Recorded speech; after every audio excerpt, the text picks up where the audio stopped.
He said it's been through a lot of it. So have you. It's been around a long time. But they just Yeah, definitely. Hi, look at you. How are you? But that was actually this entire In Europe, having fun on vacation. So, how was it? Was it good? Did you bring your son? Yeah, what it looks like. I think my last year. He's done. He's done? Yeah. Okay.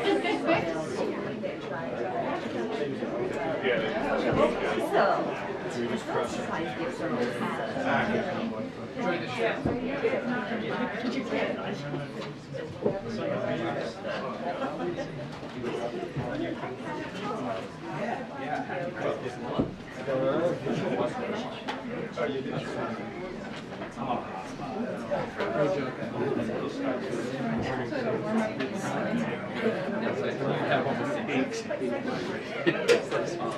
We would have been Yeah. my friend and I went to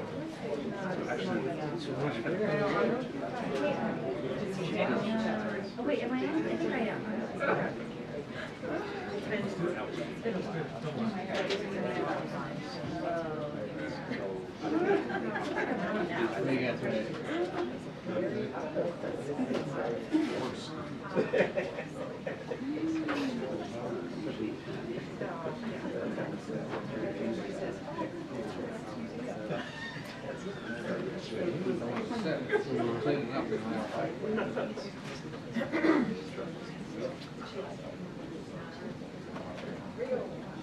Here we go. Good afternoon, everyone. So President Biden vowed to lower prescription drug costs for seniors and families, and he's delivering on that promise. Today, the president will visit the National Institutes of Health Clinical Center in Bethesda, Maryland, to announce that dozens of pharmaceutical companies raised prices faster than inflation, triggering rebates to Medicare for outrageous price hikes. Thanks to the Inflation Reduction Act that every single congressional Republican voted against, we've taken steps to cap the cost of insulin at $35 for seniors, allow Medicare to negotiate lower prescription drug prices, and lock in $800 per year in health insurance savings for 15 million Americans.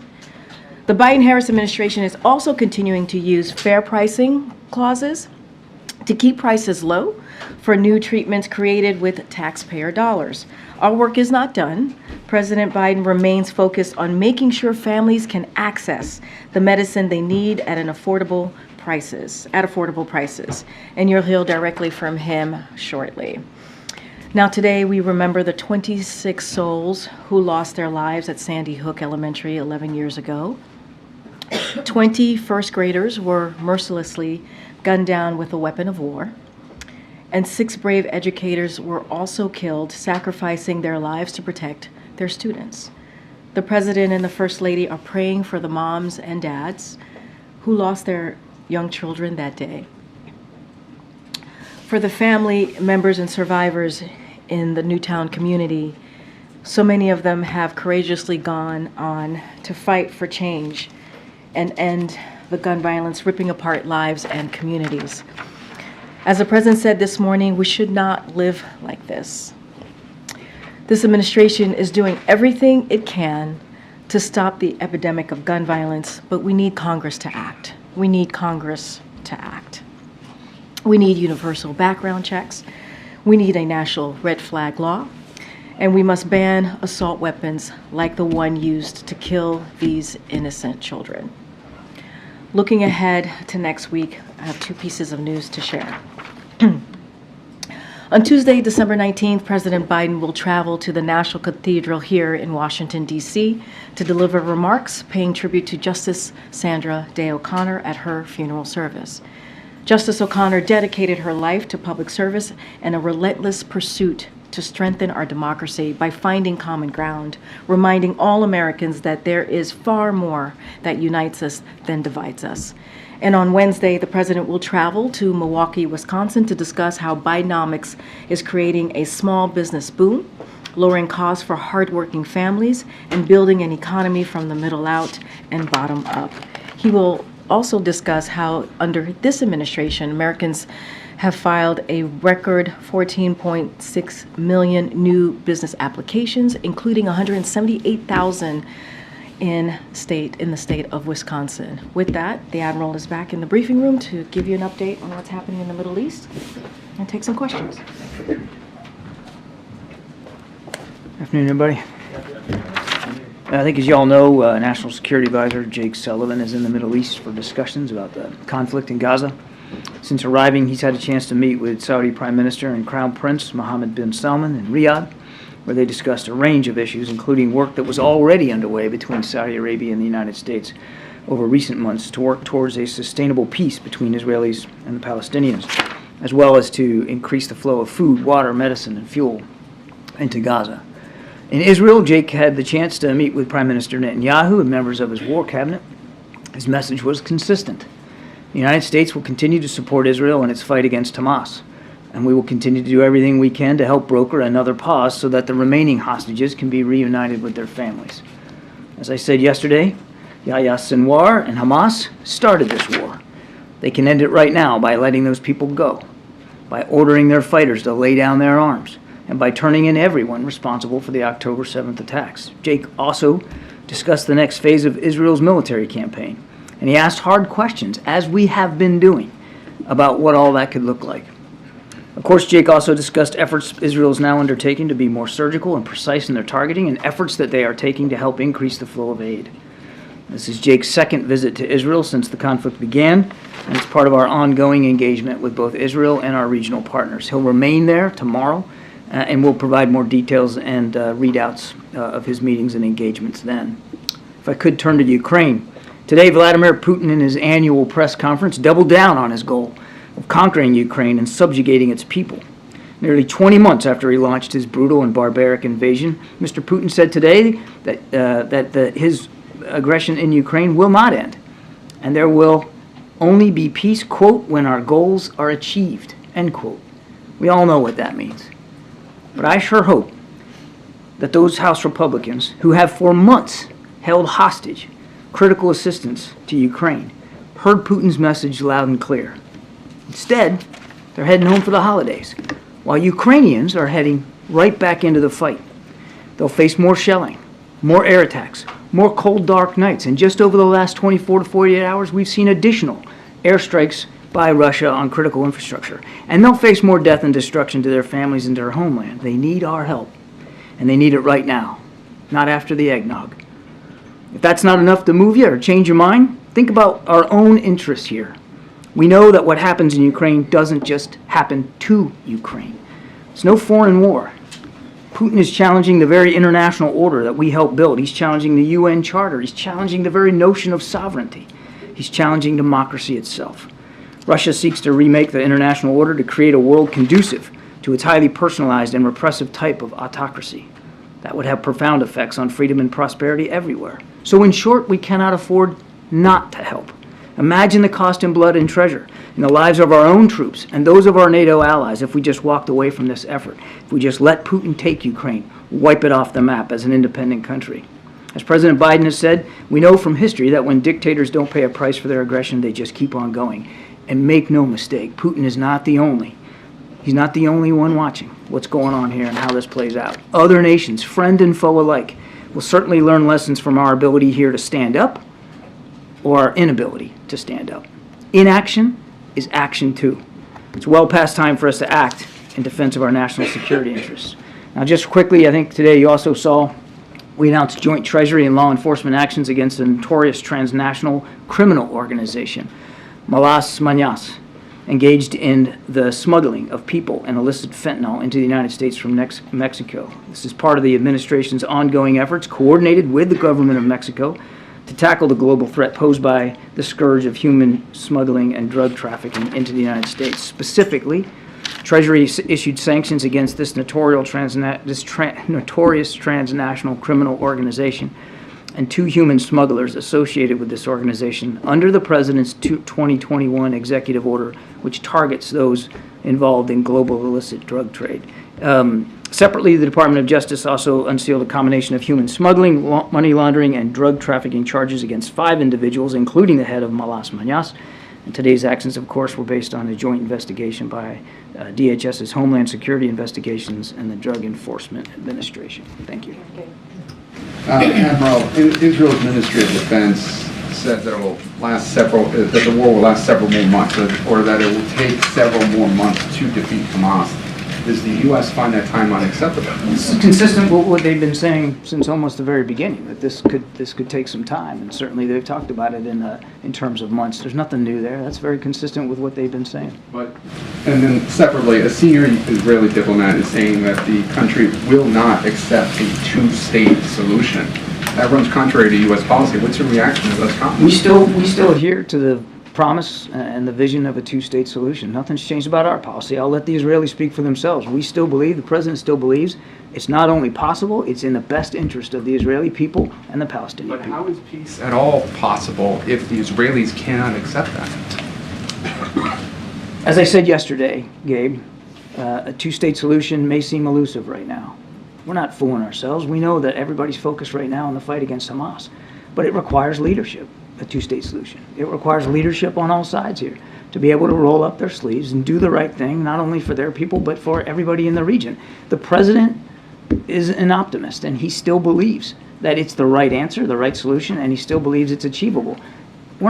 Nobody thinks we're going to pull a rabbit out of a hat here and get to it tomorrow, especially while they're in a fight for their lives right now. But it doesn't mean we're going to give up on the efforts. And just one more thing, and then I promise I'll shut up. When he was in Riyadh, this was an idea. This notion was brought up by Jake with the Crown Prince. And as you know, before October 7th, we were working towards normalization between those two countries. And the indications that we've gotten from the Saudis is that they're still interested in pushing forward on that. You said it requires leadership. Does it require more leadership on the part of Benjamin Netanyahu? It requires leadership across the board. Thanks, John. Following on Gabe's question, you mentioned the Israelis have been consistent about wanting additional months for this campaign. Is that acceptable now at this stage to the United States for this to continue on for more? It's been 2+ months now. I think, look, we all want it to end as soon as possible. And as I said in my opening statement yesterday and today, it could end today if Sinwar did the right thing and just laid down his arms and surrendered and gave the hostages back. That doesn't look likely right now, this war that Hamas started. And Israel has a right and responsibility to continue to conduct this war to protect their people and to protect their nation. Again, how long that's going to take, I can't predict, and we're not dictating terms to the Israelis about how long it has to take. It has to take as long as they feel they need to take to be able to eliminate this threat. But obviously, we all want it to be over as soon as possible. The U.S. position in the last several months has been that in a post-war environment, that Gaza must be controlled by a revitalized Palestinian Authority. What gives the U.S. any sense that people of Gaza want the Palestinian Authority involved in the Gaza Strip, or even in the West Bank, since majorities want Abbas to go? Does Abbas need to go? We believe that the Palestinian Authority should be involved in the governance of the Palestinian areas, including Gaza. And that we believe that that's best achieved through a reformed and revitalized Palestinian Authority. We're not, again, dictating who's in charge, but we do believe that there needs to be a regional effort, an effort that we're willing to participate in to help the Palestinian Authority become reformed in such a way that they can manifest themselves in terms of governance of Gaza. And then lastly, yesterday you suggested that Jake was going to be talking about new humanitarian aid corridors in Gaza, and said you might have some news for us today as well. You have an update on that. Right, just one more time on the timing here. I understand, obviously, you want this to end as soon as possible. Everyone does, but there are reports that Sullivan told Netanyahu that Israel has to end this current phase of fighting in weeks, not months. Is that part of the message that he's delivering? I'm not going to divulge private conversations that we've had and will continue to have with the Israelis. Obviously, one of the things that Jake did talk to him about was progress in the war and where the Israelis think it's going to go. He did talk about possible transitioning from what we would call high-intensity operations, which is what we're seeing them do now, to lower-intensity operations sometime, in the near future. But I don't want to put a timestamp on it. I think you can understand that the last thing we'd want to do is telegraph to Hamas what they're likely to face in coming weeks and months. And I know this came up yesterday, but I just want to be clear. Does the administration agree that indiscriminate attacks are prohibited under international humanitarian law?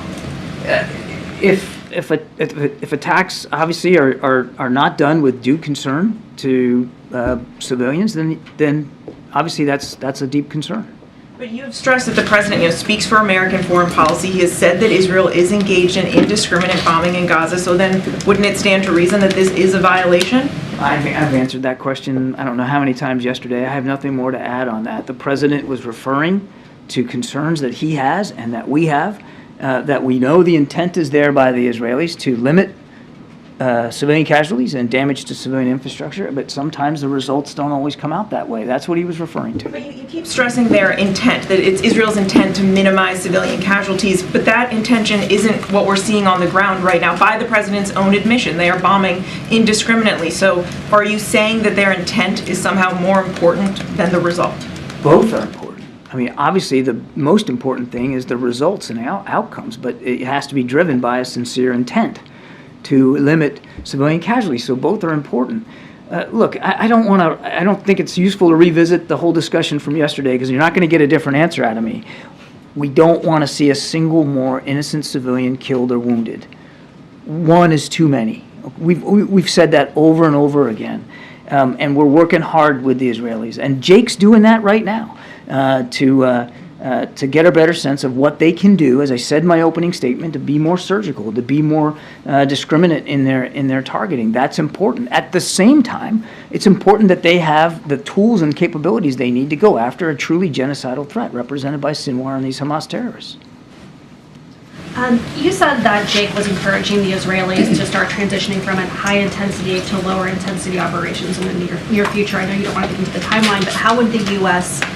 Describe low intensity operations? I think that's best left to our discussions with the Israelis and for the Israeli Defense Forces to describe. This is something that they have said they're going to do, and they'll do it in their due course. But again, I don't want to get into too much detail here from this particular podium about that. And if they weren't to transition into those lower intensity operations in the coming weeks, would the U.S. reconsider its support for Israel at this point? That's a great hypothetical. I'm not going to engage. And then you also said that the U.S.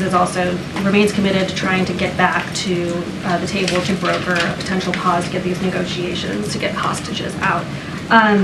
But the Israeli government called off a trip by the head of the Mossad to travel to Qatar to restart these hostage negotiations. The War Cabinet saying that they felt conditions are not right. Does the U.S. agree with that assessment? We're still working by the hour to try to get a pause back in place so that hostages can get released. I'll let the Israelis speak to their negotiators and where they are and what they're going to focus on. I can tell you one of the things Jake's doing in the region. I mean, if you need proof that we still want to see a pause, just look at where the National Security Advisor is today. I mean, we are engaging at all levels to try to get that back in place, and we still believe it's possible. Yeah. John, I just want to follow up on the West Bank violence. So 275 people have been killed there since October 7th, including 12 just over the last 3 days. In Jenin, are you worried about the violence that you're seeing there and that it could escalate, that it could basically engulf and move the conflict from Gaza, the enclave in the south, to a broader region across the West Bank and potentially even including Palestinians inside of Israel? Yes, and the president has, from a very early time in this conflict, talked about that exact concern, that exact worry. These numbers are troublesome as well, and we are deeply concerned about that. And that is yet another thing that we continue to talk to our Israeli counterparts about. So what exactly is the U.S. plan to sort of help these 2.7 million people that are displaced in Gaza right now? I mean, nearly all of them have been forced from their homes. Winter is coming, it's getting colder, there's no food, people are... That's why even when the pause fell apart, we continued to urge for a flow of humanitarian aid and assistance that was about at that level. Now, we haven't always reached it every day, but we've been trying very hard to keep that level of assistance up. And we're going to continue to do that. I mean, the United States literally is leading the international effort to get food, water, medicine, and fuel into the people of Gaza. And we know that as winter comes, that's going to be even more important.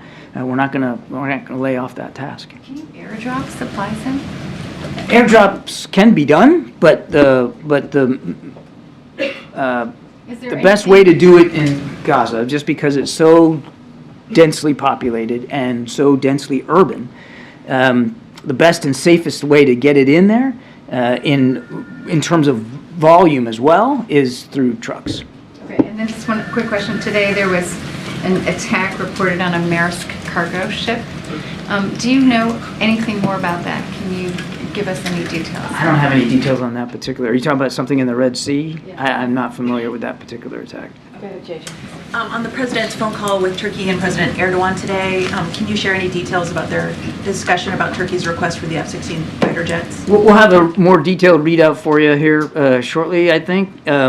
President appreciated the time that President Erdogan gave him. They certainly talked about a range of issues, including what's going on in the Middle East between Israel and Hamas. They talked about NATO and Sweden's secession, and I do believe just the general support for, again, we'll wait for the readout, but I certainly wouldn't be surprised at all if it was also raised that we continue to support a modernization program for their F-16s.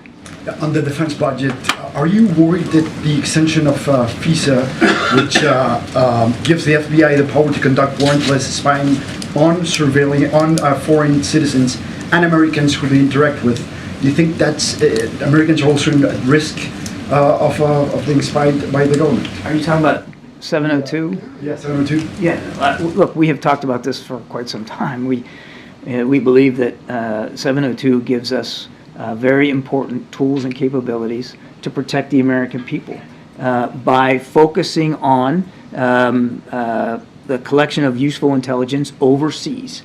And that's what it's designed to do. And again, we're watching what's going on in the House.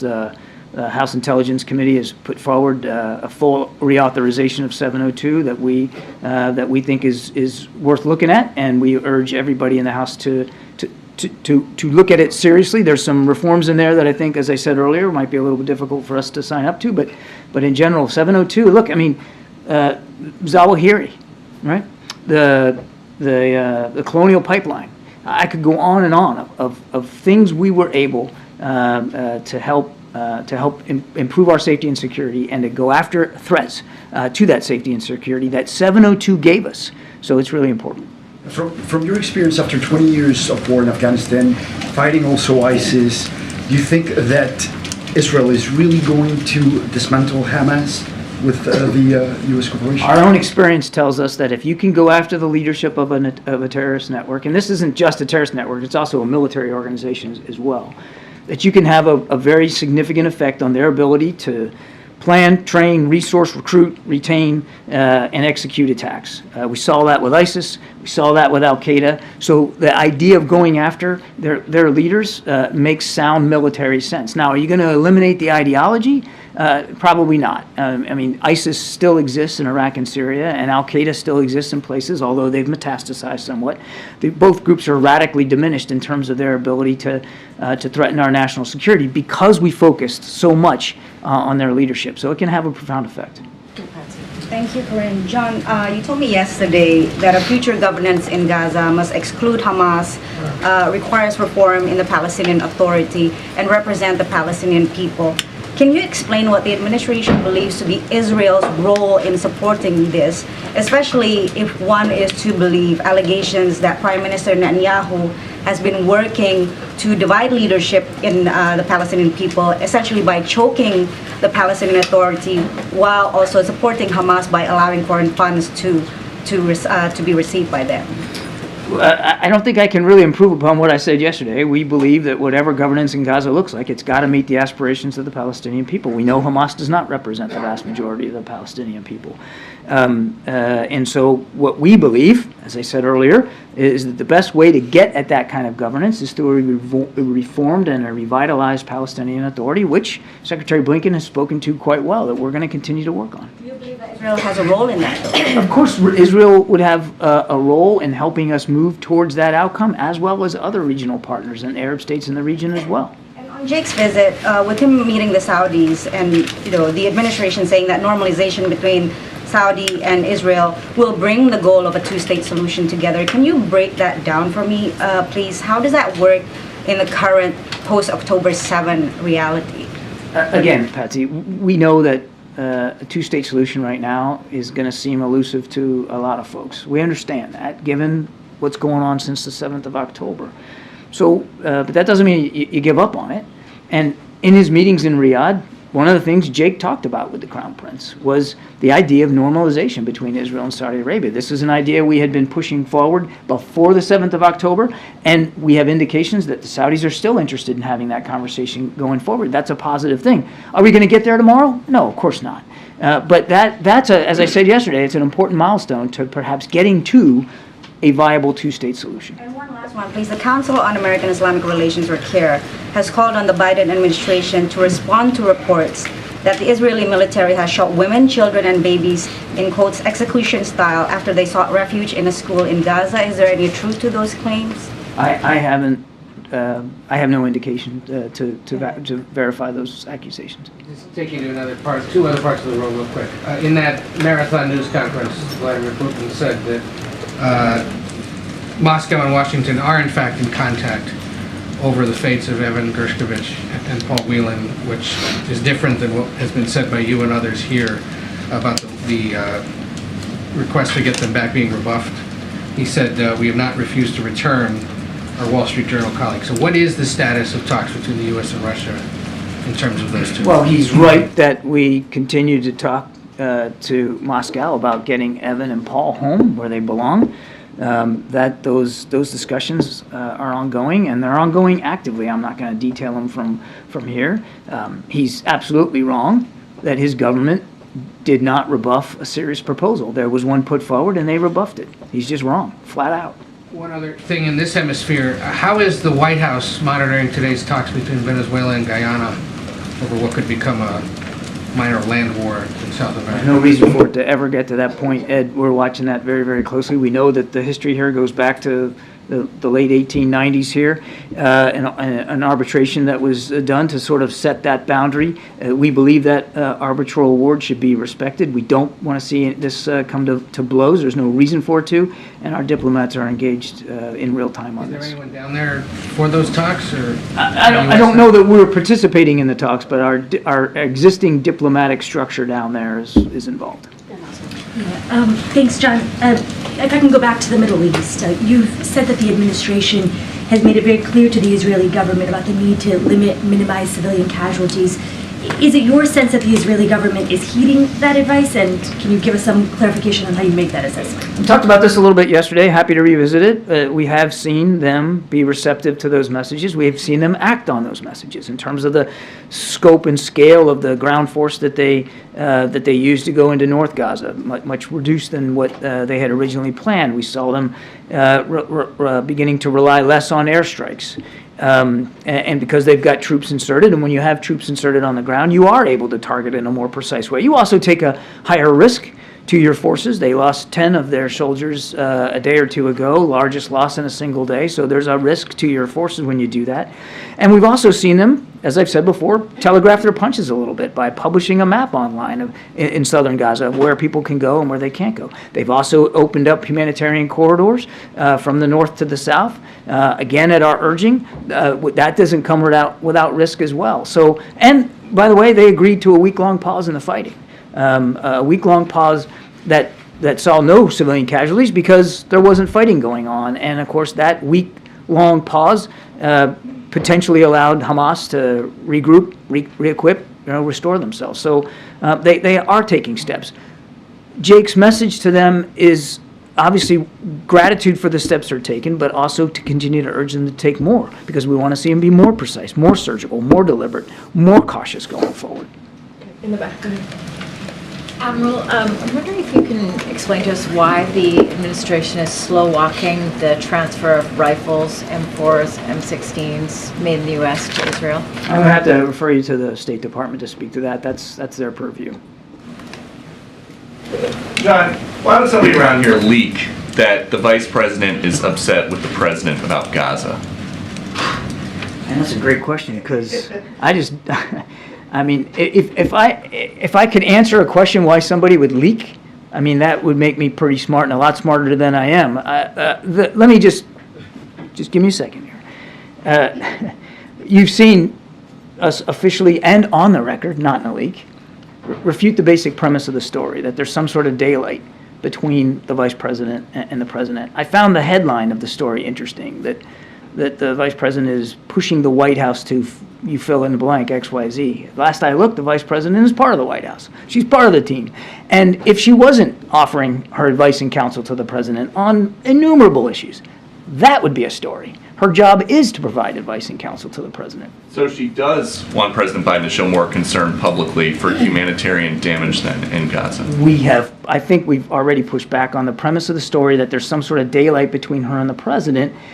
I would say that the entire leadership team here in the administration, Peter, wants to see no civilian casualties, wants to see the Israelis be more surgical, more precise, wants to see that humanitarian aid is increased into Gaza. And obviously, as the vice president has said herself, we all want to make sure that Israel has the tools and capabilities they need to defend themselves. Is President Biden okay? Yes, he is. He's okay. Yeah, is he? That's good. That's a big story for us. Is the president okay that people from the vice president's team are going to the press with this? The president is comfortable and confident that in Vice President Harris he has a real teammate and a significant leader who understands the foreign policy direction that he's trying to take this country and our leadership on the world stage, and is candid, forthright, educated, smart, and willing to tell him exactly what she thinks. I'm not going to talk about what her advice and counsel is to the president. I would just tell you that the entire leadership team here all understands the importance of making sure Israel is more precise, more cautious, and more deliberate in their targeting, even as we are sure and certain that Israel continues to need our security assistance and support to go after Hamas. Thank you, Karine. CNN is reporting that according to U.S. intelligence assessment, that nearly half of the Israeli munitions dropped on Gaza are imprecise, what they call a dumb bomb. Does this support what the president said yesterday, that the Israelis are using indiscriminate bombing in Gaza? What's your reaction to that? I cannot confirm the reporting of that. I'd refer you to the Israeli Defense Forces to talk about the types of munitions. I would refer you to the Israeli Defense Forces to speak to the types of munitions that they're dropping and the strikes that they're conducting. I've said, I don't know how many times here, I'm not going to armchair quarterback every single strike and every single attack that they conduct.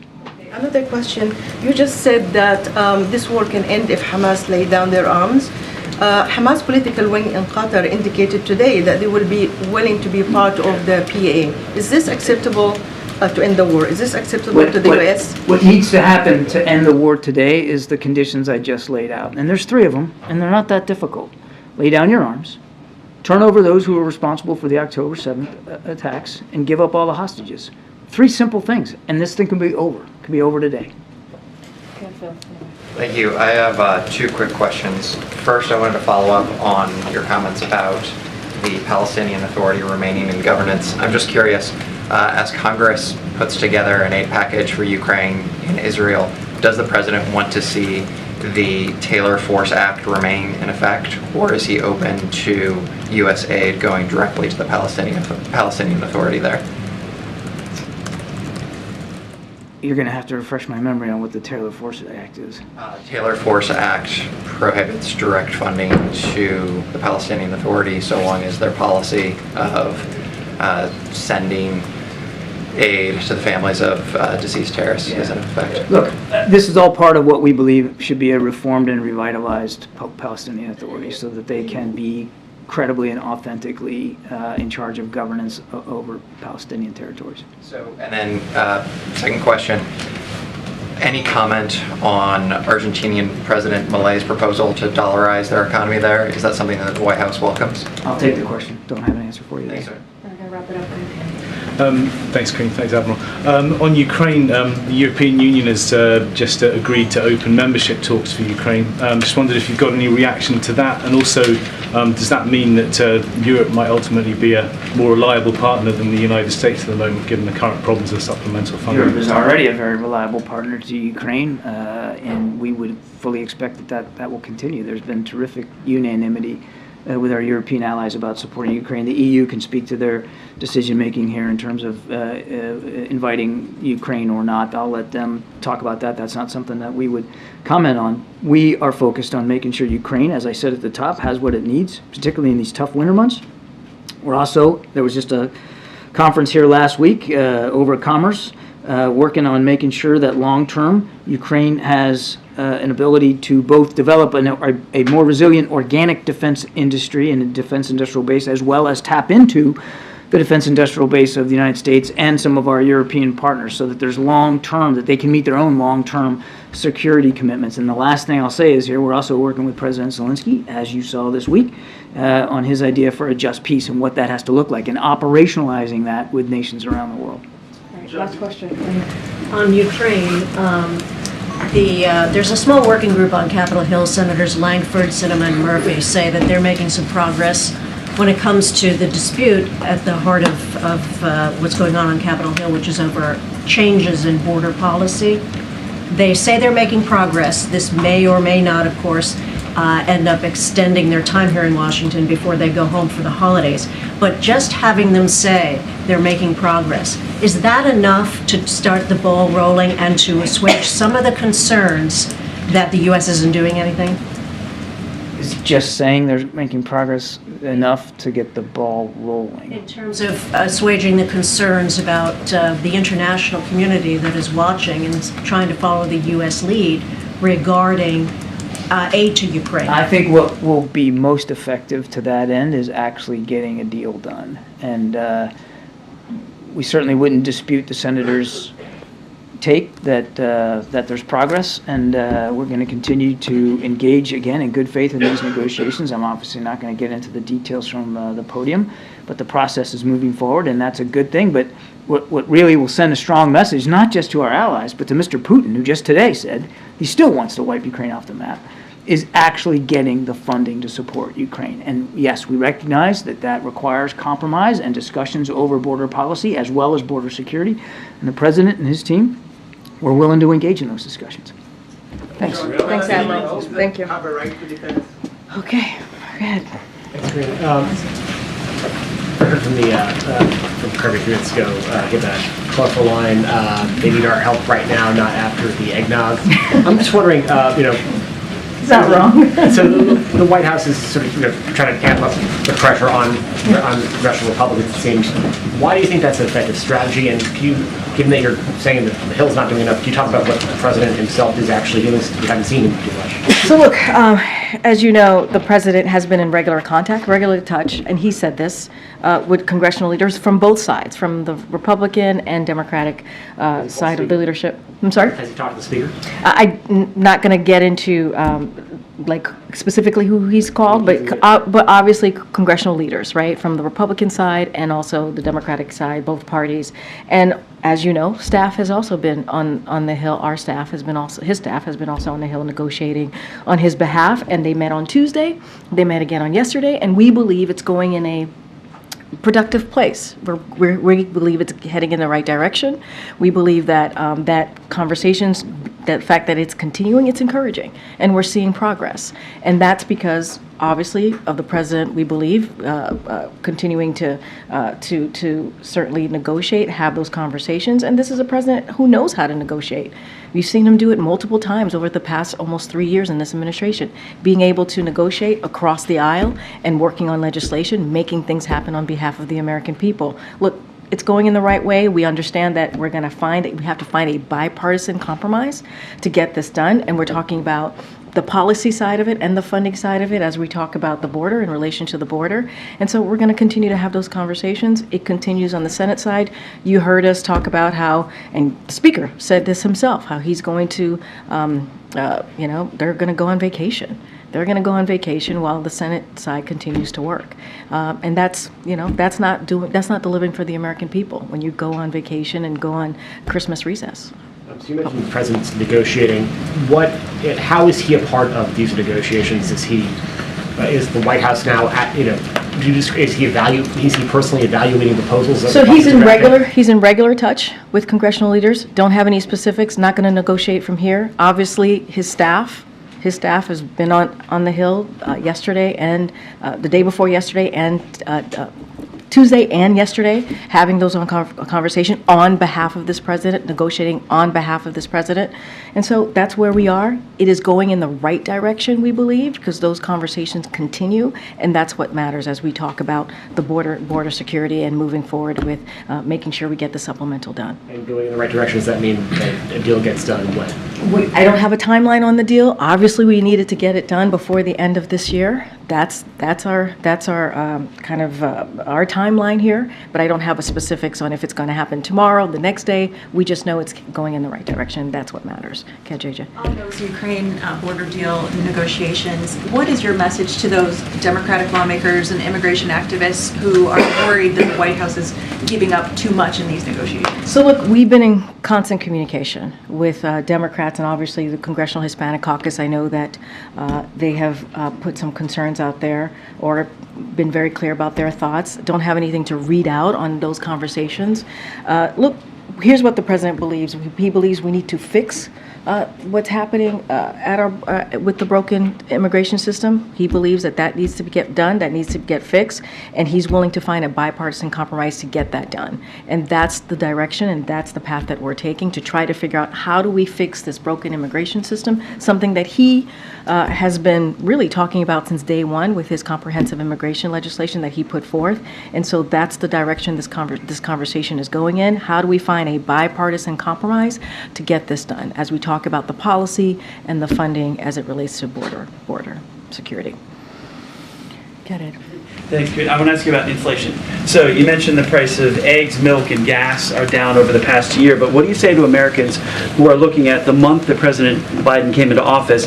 Eggs are up 24%, milk is up 17%, all types of gas is up 37%, and the prices overall are up 17%. So look, the president actually spoke to this not too long ago, I believe on Tuesday actually, just a couple days ago, and he says we know there's more work to be done, right? And that things are still unaffordable. And so while the prices, as you just mentioned, of eggs and gas and milk and toys and TVs are down, especially in this time as we're headed into a holiday season, as we're in a holiday season, there's more work to be done. And that's important. And that's why we're fighting to lower insulin. That's why we talk about junk fees and how we can save Americans money, right? That's why we continue to talk about health insurance premiums. That's why the president's going to make an announcement about what we were able to do with one of the provisions that's in the Inflation Reduction Act that only Democrats voted for, not Republicans, in order for seniors to get rebates on their Medicare. So all of those things are truly important. And so that's why he's doing everything that he can to do that. And you have Republicans on the other side of the aisle, right, who are talking about cutting taxes for the wealthy, big corporations, right, who are talking about cutting Social Security, Medicare, Medicaid. So the president's going to continue to fight for the American people, continue to make sure they have a little bit of breathing room. Is there more work to be done? Absolutely. But we have seen some prices go down in all of the products that I just listed. We have. There's still more work to be done, and we're going to continue to do that work. But I want to ask you about right over and that matters, right? It matters that we're not in. No, wait. It matters. Let's not forget what has been happening almost 2 years now, right? Putin's war right, but that has caused inflation. That has caused prices to go up, right? And so the president took action to make sure gas prices went down, which they have, right? And we're coming out of this pandemic. So all of those things have been part of where inflation is. But inflation is moderating. The president's going to continue to make sure that we lower cost and lower prices on those goods that you just listed out. I want to ask you about the transition. The White House is asking today to speed up the transition to Force Electric, and one of the things they announced is the federal employees would take the train. It's 250 miles. There's a list of things. I'm wondering if the president is thinking about making the Beast electric. So that's certainly a question for GSA and service, Secret Service, obviously, but we are committed to boosting public and private access to electric vehicles, and today's announcement would save taxpayer dollars and help tackle the climate crisis. But as it relates to the Beast, that's something for GSA and Secret Service to speak to. Members would take the train? That, again, I would refer you to GSA and also the Secret Service as it relates to the Beast and any other questions. Go ahead, Zola. I know you said ledge affairs in different parts of the Yeah. White House are involved in the negotiations on the Hill, but who's the highest ranking White House official that's physically on Capitol Hill? Look, you're talking about the OMB director, right, Shalonda Young, who's been in this briefing room multiple times, having conversations with members on the Hill. You talk about,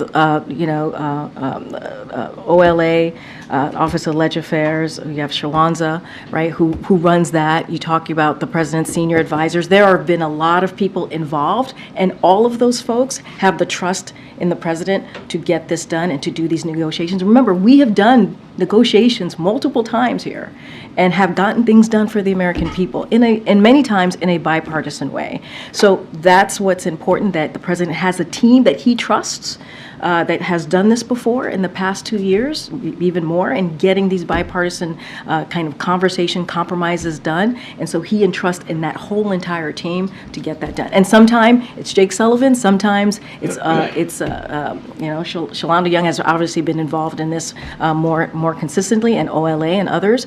But that's how it works. We work as a team, we work as a unit to get things done on behalf of the American people. Has his chief of staff been in the room on Capitol Hill for these? Look, I'm not going to start listing names, but obviously his senior advisors have been very, very involved in this, and has the chief of staff. Yes, I can say the chief of staff has been involved, but again, he has a team of folks who have been critical parts of critical component of getting this done and having these conversations. Just to clarify, he's been on Capitol Hill.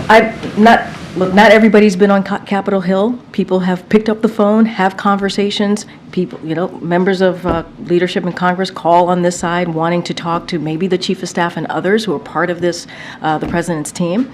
And so conversations certainly have been had. I don't have a list of who's been back and forth from here to the Hill. So it's been, again, this is the president's team who has done this many times before on negotiating and finding compromise, especially on important issues that matter to the American people. Go ahead, Karen. Thanks. 2 questions if I can. How concerned is the White House that there seems to be very little movement on appropriations bills, and that when lawmakers get back into town after the holiday recess, that first funding deadline of January 19th will be very quickly approaching? So look, let's not forget that that deal that was made, as we're talking about finding, negotiating, and the president's team being able to deliver, right, and working with congressional members on the Hill. One thing that we want to be really clear, like House Republicans should respect, right, that bipartisan budget agreement that was made. This is 2/3 of House Republicans voted on that bill, right, and it got bipartisan support obviously from the House and from the Senate, and it is now law. It is something that they passed it out of the House, out of the Senate. The president signed it into law, and it is the law of the land. It is still in effect. So that should be honored, and that certainly it should be that full agreement. They should abide by that full agreement. Second question, this is a local story, but a pretty big local story. Does the White House have any reaction to the possible move of 2 professional sports teams, the Wizards and the Capitals, and what that might mean for the revitalization of downtown DC after COVID?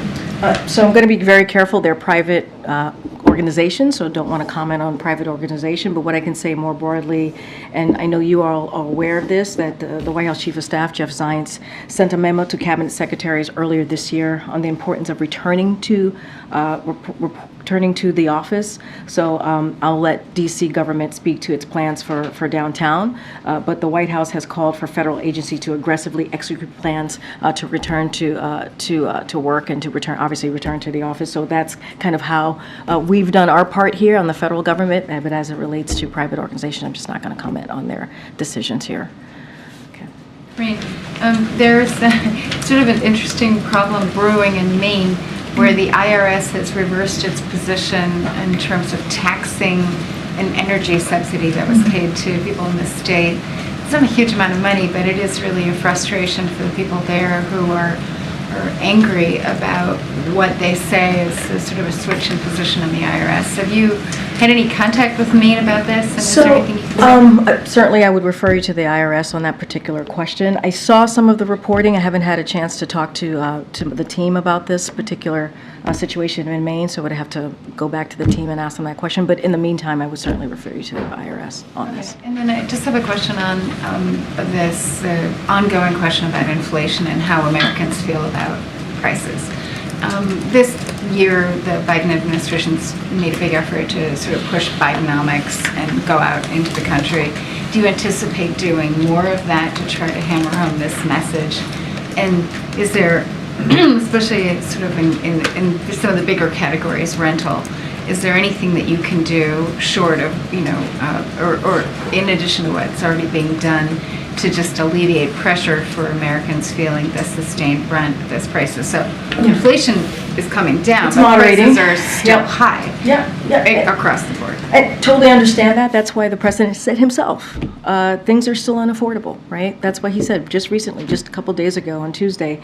And he said he's going to continue to do the work to make sure that we lower costs for the American people, which he has done. We've talked about gas prices. We've talked about the products that people, whether it's a grocery store or a TV or what have you, to make sure that costs go down. We talked about junk fees, where he's going to talk about these rebate as it relates to Medicare.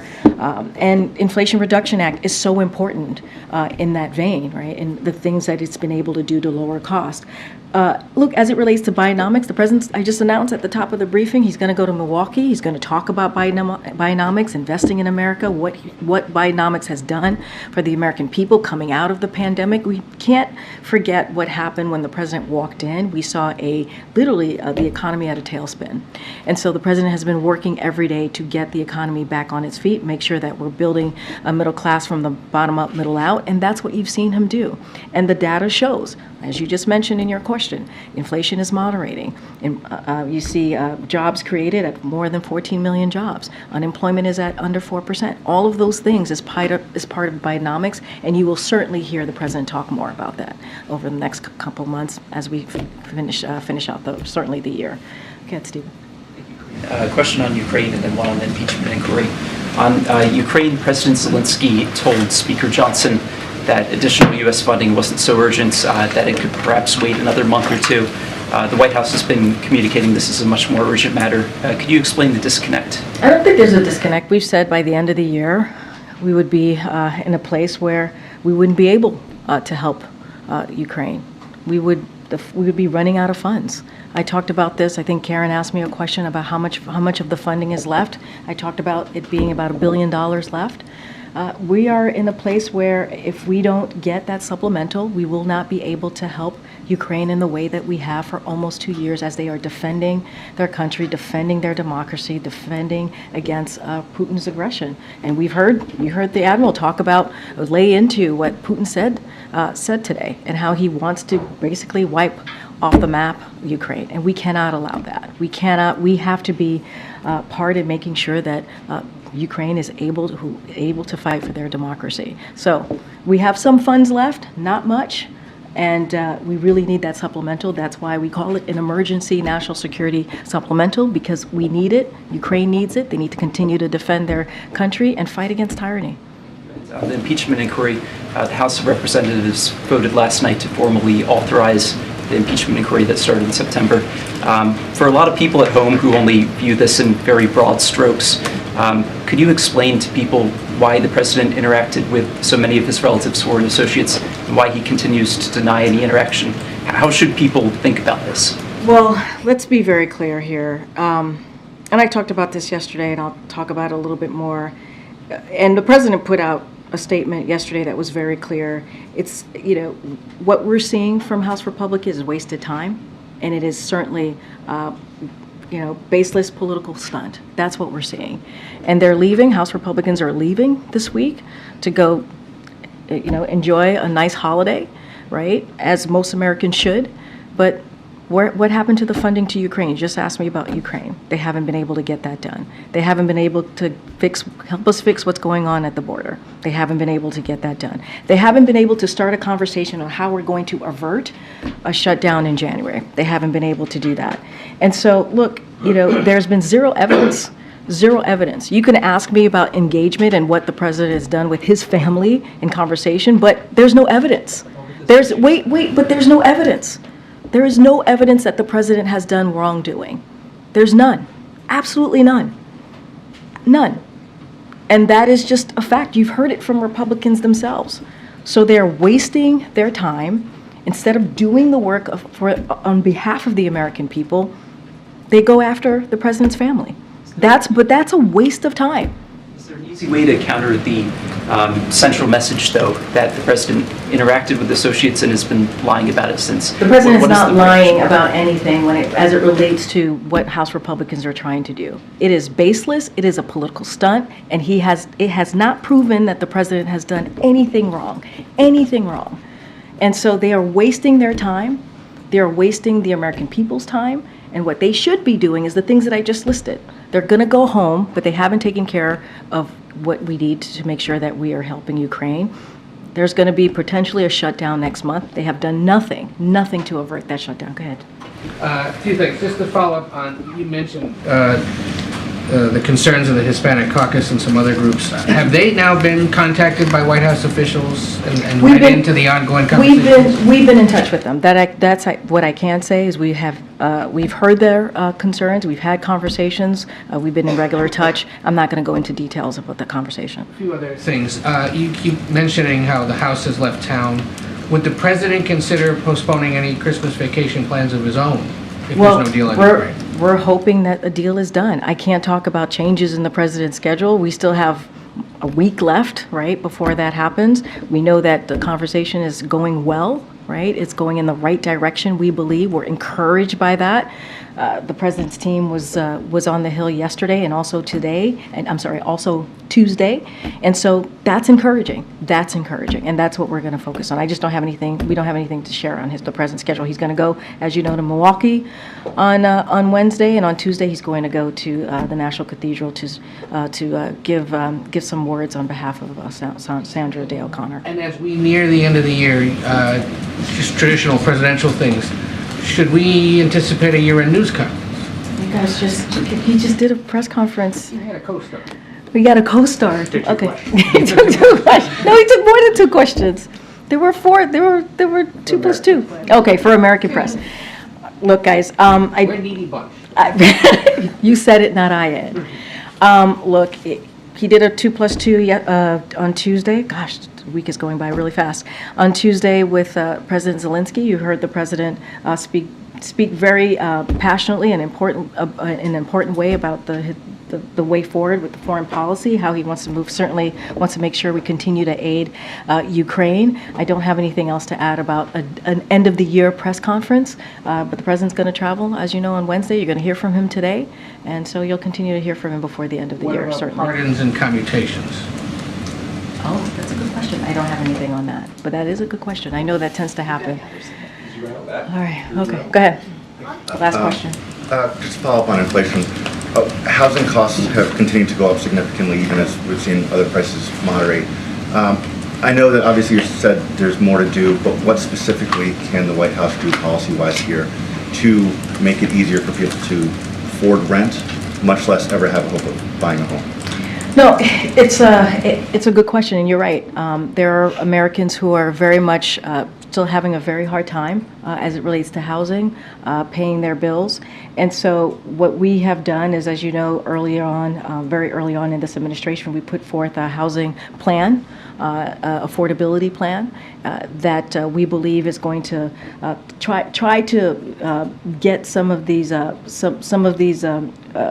families to get over those hurdles. And we're talking about thousands of families, and we still need to do a lot more work on this. But we certainly have put forth a plan to make sure that we address some of the concerns, and that's why lowering cost the announcement today, the announcements that we've made on junk fees, the announcements that we have made on lowering costs when it comes to gas or eggs and products like that, and TVs are all important for Americans. But you are right, there's still more work to be done. The president has said this. We put forth, like I said, a plan to reduce mortgage insurance premiums, for example, to make sure that that student loan borrowers qualify for mortgages. That's really important. The Fed what's due from here, but in terms of people's perception of the economy, of Bidenomics, how much of a factor do you feel like interest rates, where the Fed is setting interest rates, plays into that? I'm going to be really careful because even speaking on that is speaking on the Fed. It is, as you know, an independent agency, going to be super mindful on that. They make their own monetary policies, so I'm just not going to speak to that. But obviously, we are certainly understand that there's more work to be done in lowering cost. But I'm not going to speak to the Fed's policy, monetary policy. Thanks, guys.